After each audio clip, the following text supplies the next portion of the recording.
थोड़ा लंगर चलाते ही रहे, तुसी चलाते ही रहो सखी लजपाल।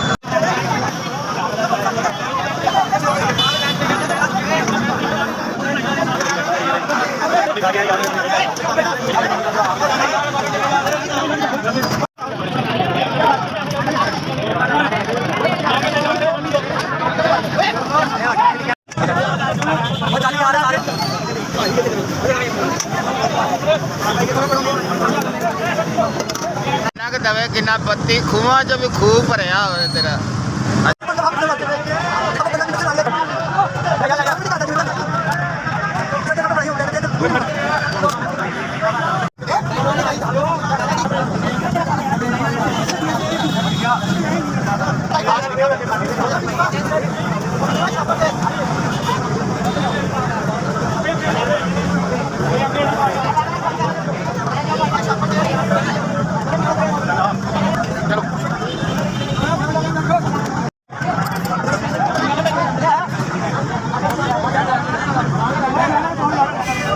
लंगर कबूल कर।